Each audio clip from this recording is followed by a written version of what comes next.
Hey there DIYers, welcome back to the channel. Today we're going to be replacing a leaking electric water heater. So let's go and get to it.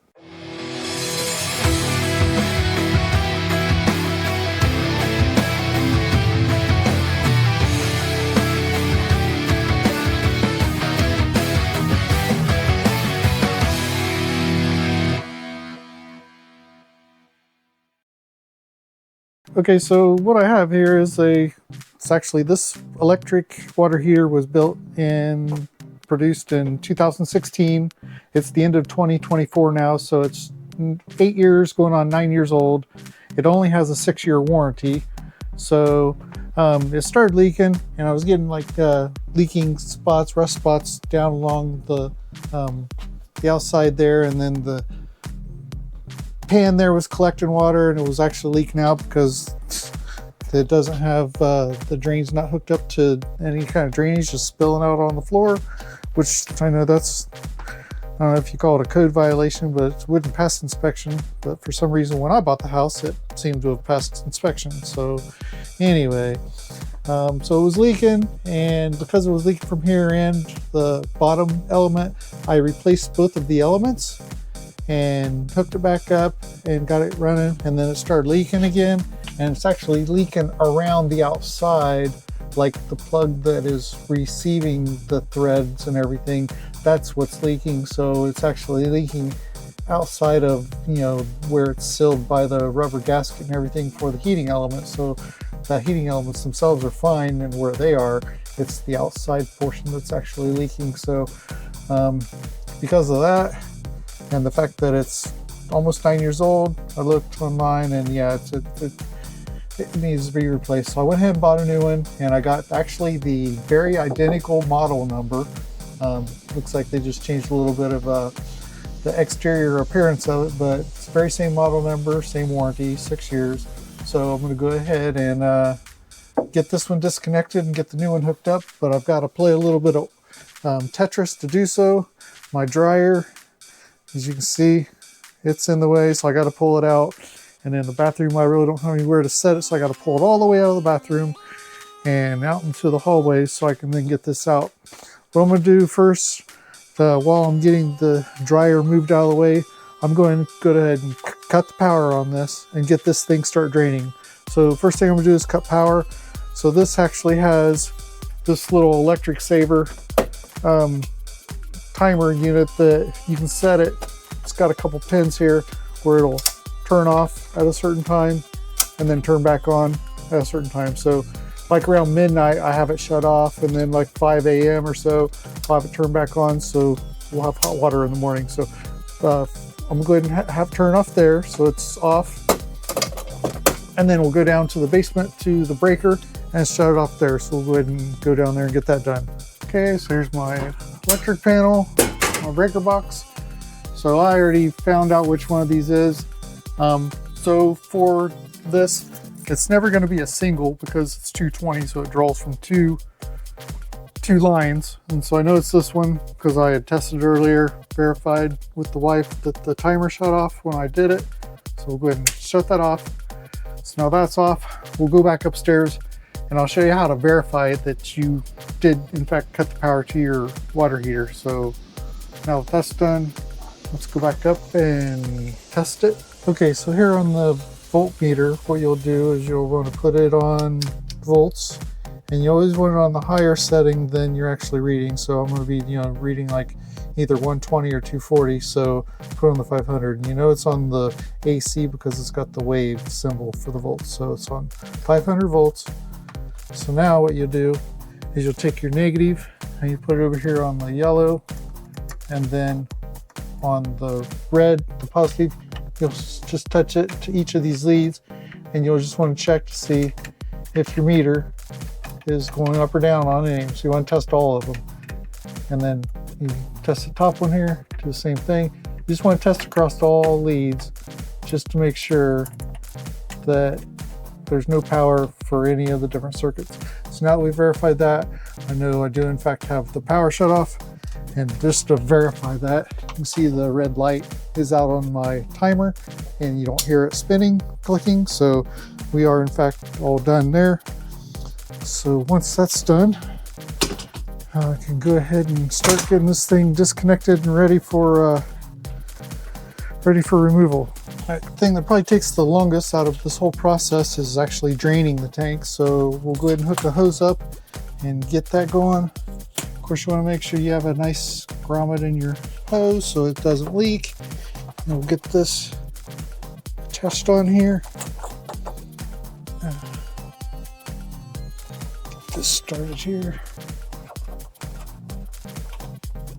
Okay. Just gonna give a little bit of a snug here with the wrench. Make sure I got a good seal. Appears to be on there good. And this just has a dial. Basically, you just loosen it up. You can hear it starting to come out. Oh, thing I forgot. You want to turn off your water supply so you're just not feeding it through the system. And you can hear it actually stopped. So what you have to do is you have to pop open this relief valve, and that's going to let air come in, and so that the tank doesn't have negative back pressure. So it's letting air in, so then it's going to flow out of the tank. We'll verify that by looking at the hose, make sure the water is in fact leaking out. And looking off the back deck here, you can see the hose down there. It is in fact got water draining out of it, so we're good there. So again, I'm not sure exactly how long that's going to take to drain, but that is the lengthiest process of getting it set up before I can do anything else. So what I'll do is I'll go ahead and start detaching this, and then the power down there, and get it disconnected, and then we'll actually be ready to remove it. But then again, I gotta remove some stuff out of the bathroom just so I can get it out of here. But like I have here, this is a flexible, quick shut valve. I went ahead because I didn't want to have to deal with trying to get the right fittings and dealing with the glue. I went ahead and basically I went to the hardware store and I bought the same thing. So it's one of those quick connectors that does a proper seal, and then of course just fitting there. So I'll be able to, I'm going to cut it here and then just get that on there. So when I reattach it, it'll be a lot easier. It'll be flexible and I don't have to have precise measurement, and it'll make it a little easier for getting the other one installed. So with that being said, go ahead and disconnect this supply line.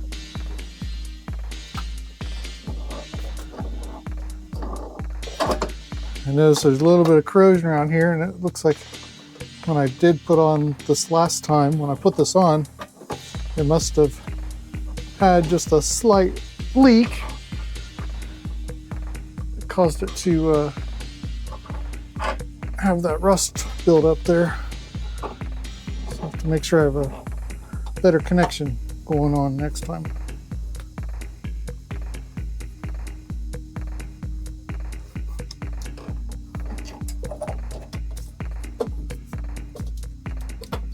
Okay, that's the supply line. So this is the supply, not the supply. I mean, it's actually supplied to the house. So this the cold water coming in, heats it up, comes out hot. So it's the hot line going out to everywhere in the house. So I'll go ahead and cut that, say about here.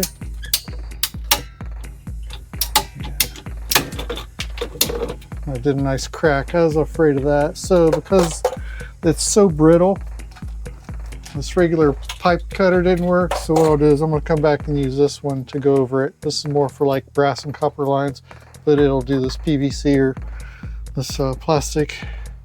So I'll be able to clean that up. All right, but anyway, so now I got those two done. Now I just need to get the power. It's up here at the top.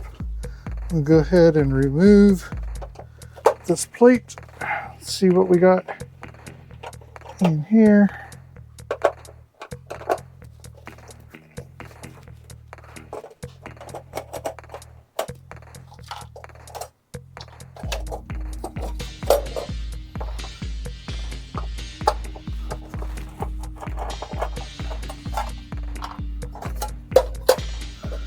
Okay.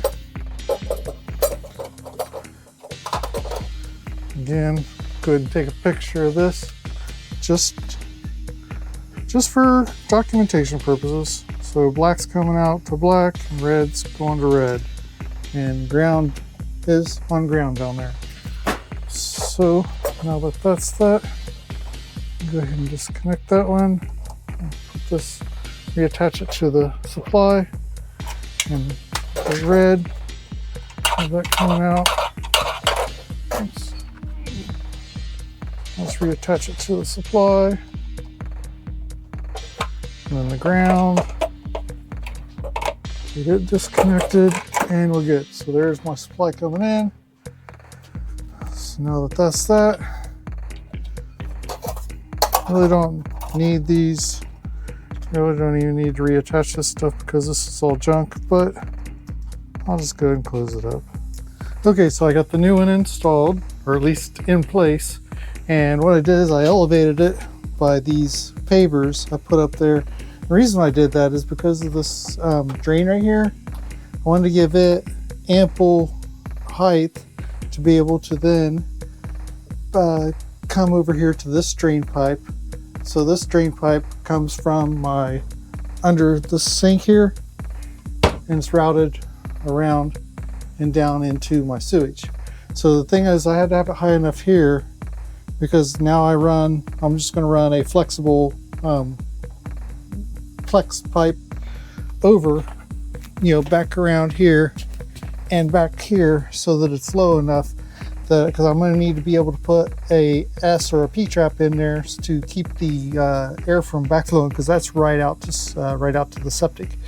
So it goes down and out to the septic. So I need to make sure that I'm going to punch in probably about right here and just come over here and just put a little flex P trap. I'll just bend the flex tube enough, and it's just high enough to be able to do that. So that's going to be a second project, but for now I'll be able to, at least I got the tank in and it's elevated and it's just high enough. I just clear the spot there, so still turn my water on. Now I just need to attach my my cold water supply in, and then my hot water out, and then hook up the power and start filling this bad boy. So we should be good to go. So let's go ahead and get these attached and get that going. Now I saw this method of threading the pipe on, I think it was on X. And rather than just wrapping this around, like so, a few times, they actually can press it down so that it's just just like more like a thread, and you thread that around first onto the threads.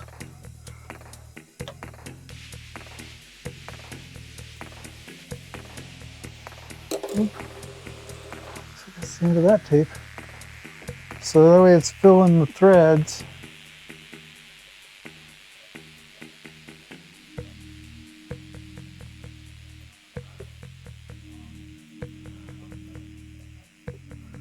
Like so. So in the way you put the tape on is you want to basically put it on the same way you are applying the nut. So it's righty tighty, lefty loosey. So we're going to right, which is clockwise. So you want to put the tape around clockwise, and that way you're starting at where you're beginning on the thread, and then you end so that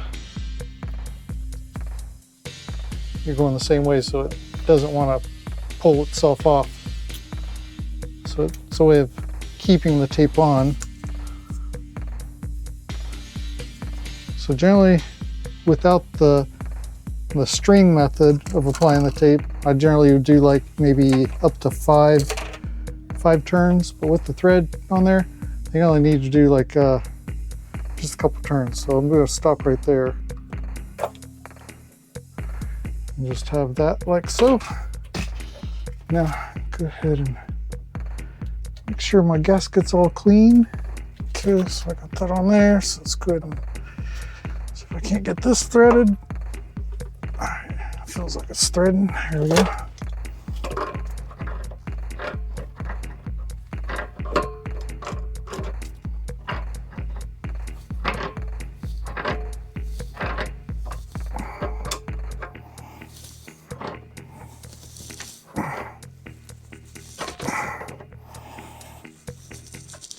Feels pretty good and snug.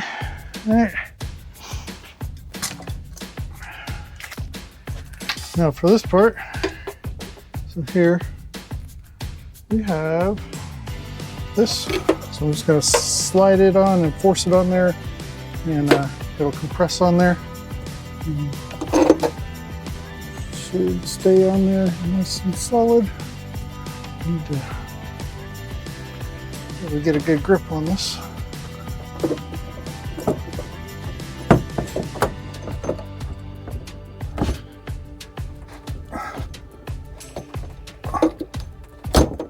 There we go.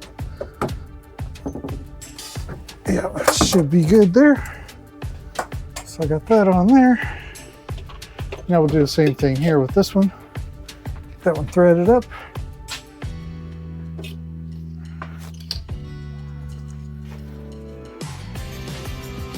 Yeah.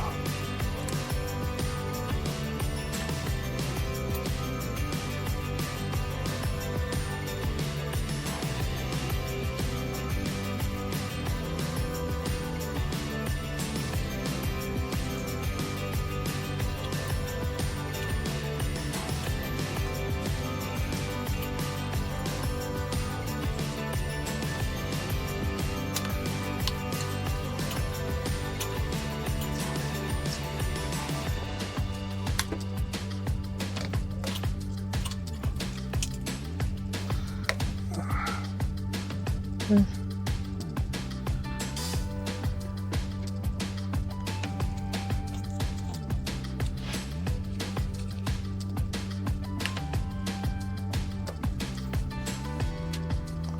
Put my tape on.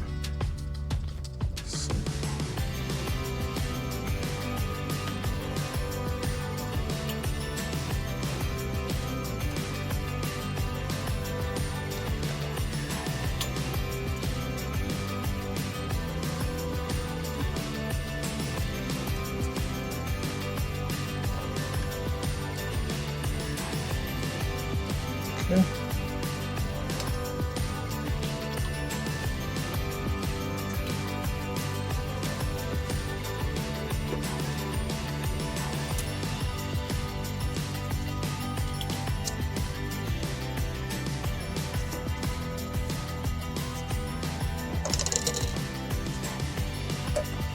Just like that.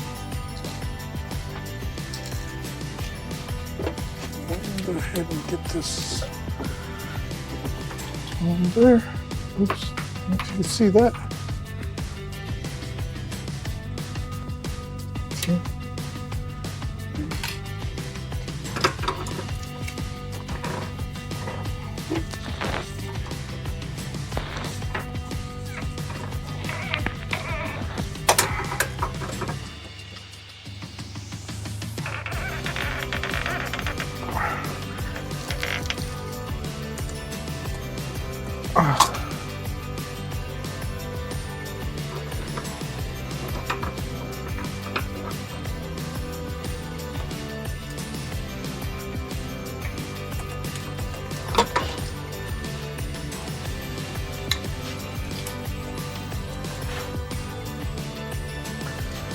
Just want to spin on me a little bit, so I'll use that to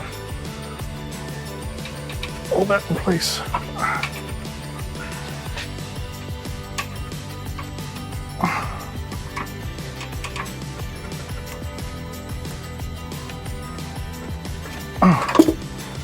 Okay, that should be good. So now that that's done, make sure that my shutoff down here is in fact off. And it is, it's closed. So I'm good there.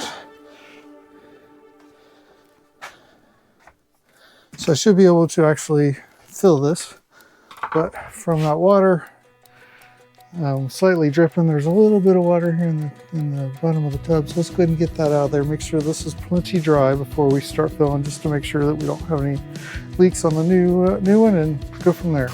Okay, so we're turning this valve on to let the water start coming in. And I'm watching a couple things. One, I'm checking to make sure there's no leaks here. And of course, once it gets filled, I don't want any leaks here. And then we're checking down here, make sure we're not leaking there. The other thing is, while this is filling, it's going to pressurize. So I've opened up the closest sink. I got that water, hot water, turned on full.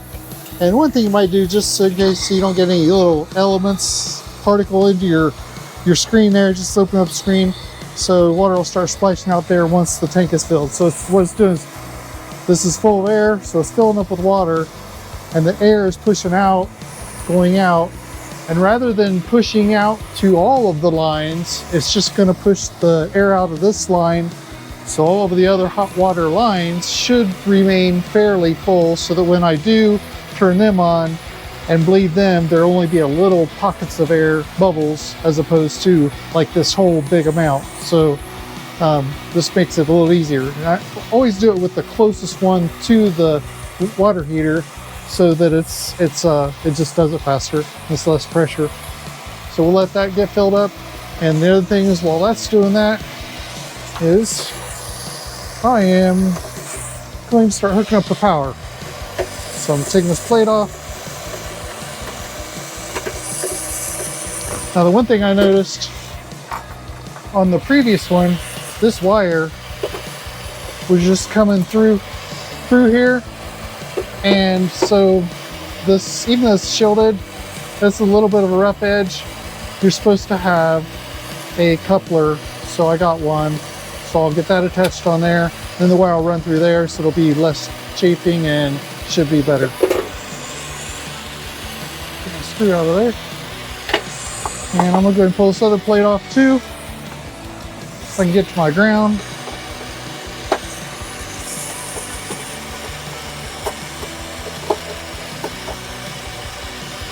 Okay.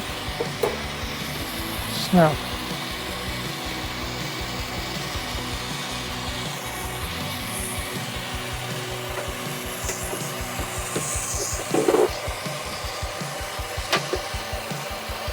so what I'll need to do is to put this coupler onto here.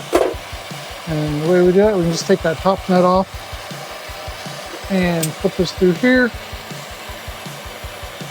It's a little tight, so I'll just have to actually thread it on. Okay. Like so. And then just take this, tighten that back down on that. And use my adjustable wrenches just to tighten it down. Yep.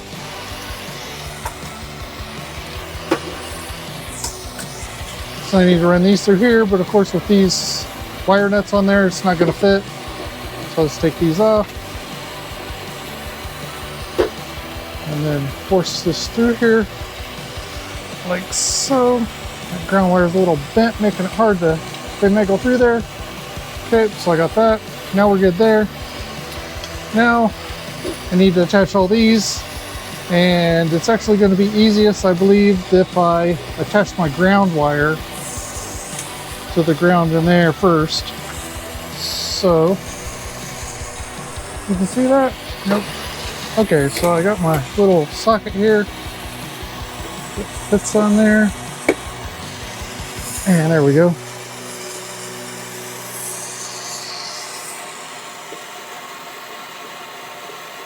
Looks like I don't have to take it all the way off. And that is actually a 5/16. Probably a quarter would work as well. I don't know. Anyway, 5/16 what it is. Yep, got that on there like so. And just tighten that down.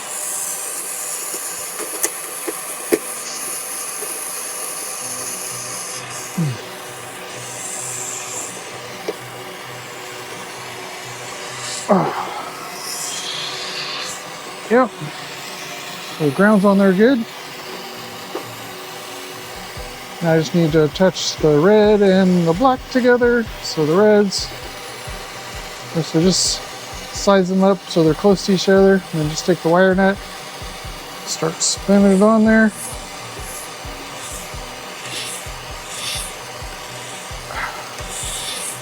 And then I'm pulling on each wire, make sure it's not wanting to come out. That lets me know that it's threaded in there good. Okay, well, that one's there. So I'll come back here and do the black. Do it the same way.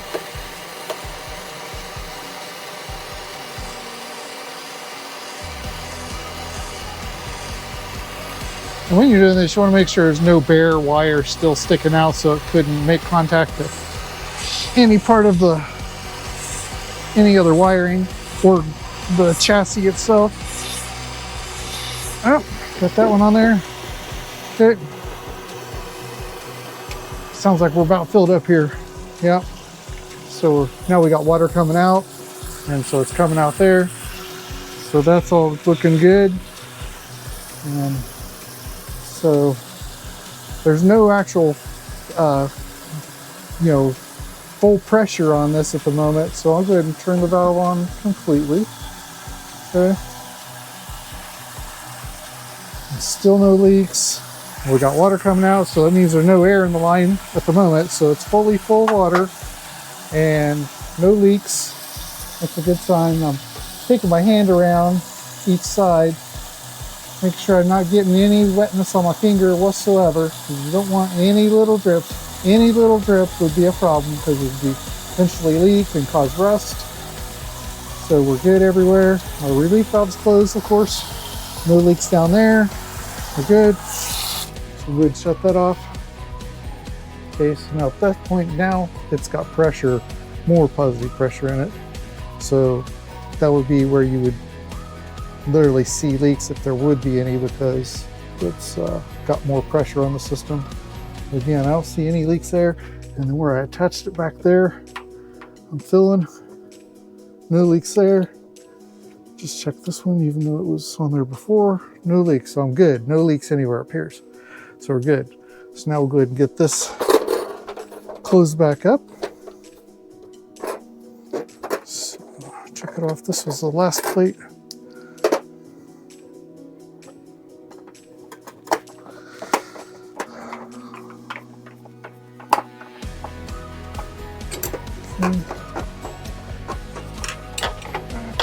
Get this position down here.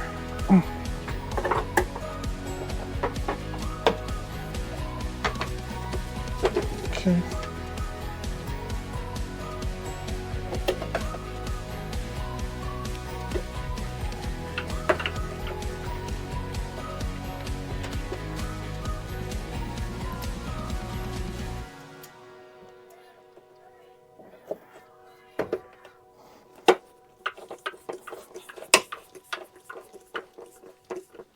Okay, got that one closed.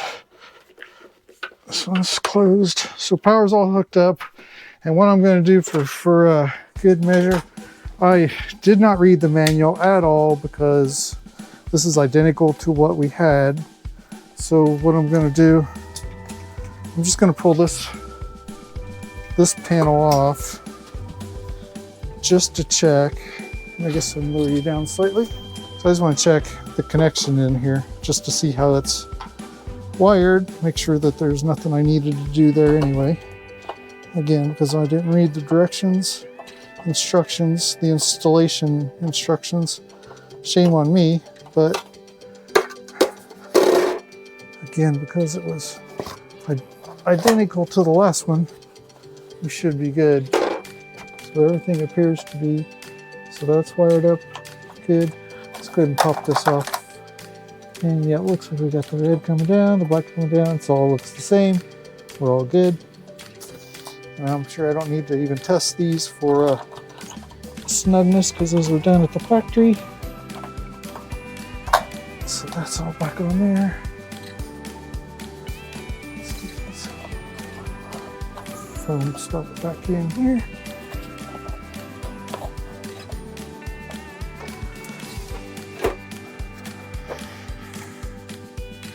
Really hated having to buy this thing. I was hoping to patch the other one, but being that it was going on 9 years old,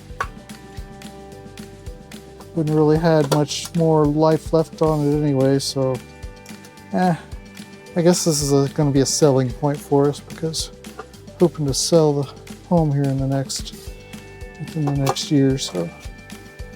And so it's got a new water heater. Okay. Of course, the only thing I'd want to take this back off for is if it doesn't get hot enough from the way it's factory set, I can come in here and open that up, and I can turn the dial up or down depending if it's too hot or not hot enough on the heating element, so I can get, you know, either more heat or less heat out of the water. So now that we have got that, we're literally good everywhere. Again, just one more time checking. No leaks anywhere. All right, now's the time for truth. Let's go turn the power on. Well, I know there's a problem if I go to turn it on and it kicks itself back over. Hopefully it does not, because I think I did everything correctly, so we should be good. Let's go ahead and do it. Boom, we should be good.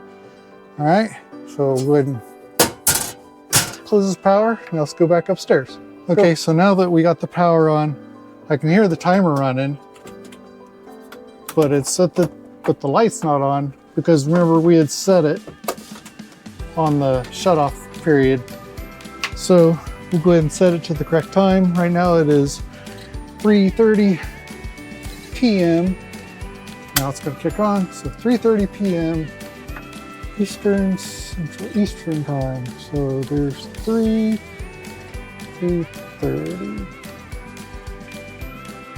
Yep, right there. So there you have it.